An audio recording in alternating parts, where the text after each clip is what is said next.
کہ ایک مقصد لے کر یہ امت چلی تھی. وہ مقصد کیا تھا؟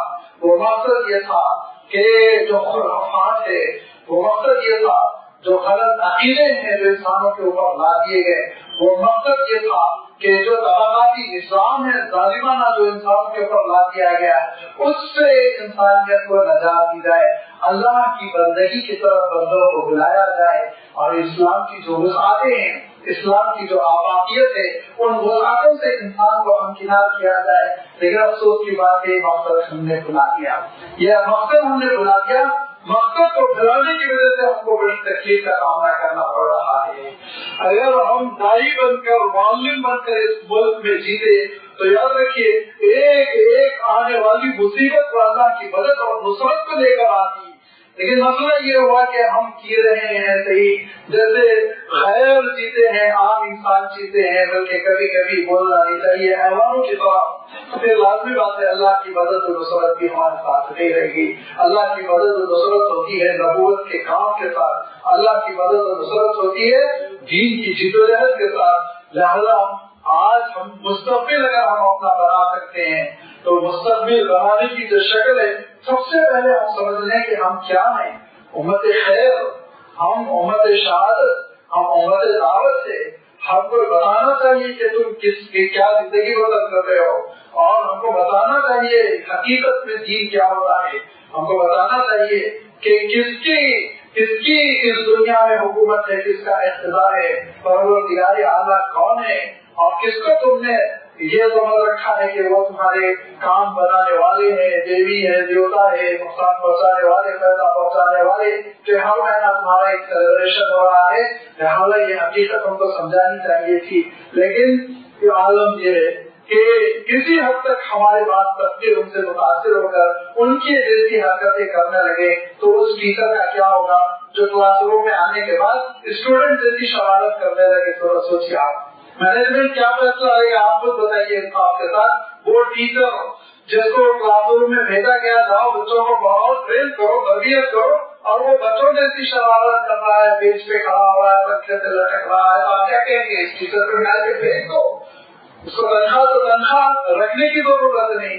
تو کہیں ایسا نہ ہو کہ اللہ تعالیٰ بھی یہ فیصلہ کرے کہ جس امت کو امت دعوت بنا کر بھیجا تھا، جس امت کو معلم بنا کر بھیجا تھا، جس امت کو امت گواہی بنا کر بھیجا تھا، جس امت کو امت شہادت بنا کر بھیجا تھا، وہ انہی کی حرکتیں کر رہی ہے. جس امت کو نکال کر پھینک دو، ختم کر دو، دوسروں کو کھڑا کر دو. اور یہ قرآن مجید میں اللہ تعالیٰ ارشاد فرما اگر ان نتولو اگر تم منہ پھیرتے ہو اللہ کے دین سے تو یاد رکھو ہم دوسری قوموں کو برپا کرنے پر حاضر ہیں.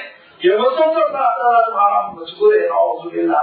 لہٰذا سب سے پہلے ہم اپنے مقصد کو سمجھیں. ہمارے پاس جو امانت ہے اس امانت سے انسانوں کو ہم واقف کرائیں.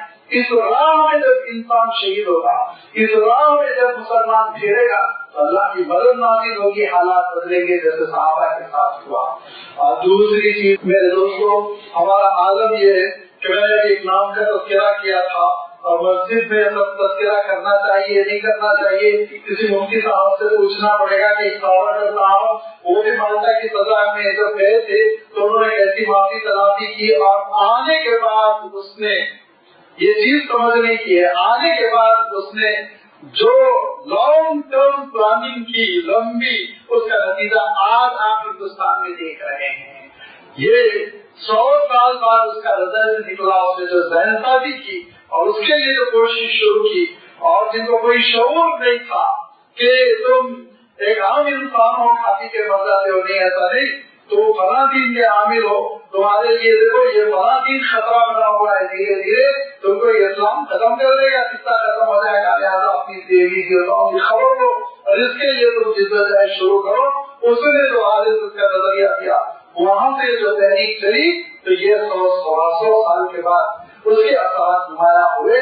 میرے دوستوں مسلمانوں کا عالم یہ ہے کہ خود ہر اچھی چیز الحکمت ضالۃ المؤمن، دانائی مسلمانوں کا سرمایہ ہے. لہٰذا آج ہم کو لانگ ٹرم پلاننگ کا شعور پیدا کر لینا چاہیے. آج اسرائیل کا بھی عالم یہ ہے کہ وہ 100 سال بعد دیکھتا ہے، یہاں وہ دیکھ رہا ہے اسکواٹ ہے اور اسکواٹ پر 10 منزلہ بلڈنگ ہے مسلمان کی، تو وہ فیصلہ کرتا ہے کہ یہ 20 سال بعد توڑنا ہے تو آج پہلی نوٹس دو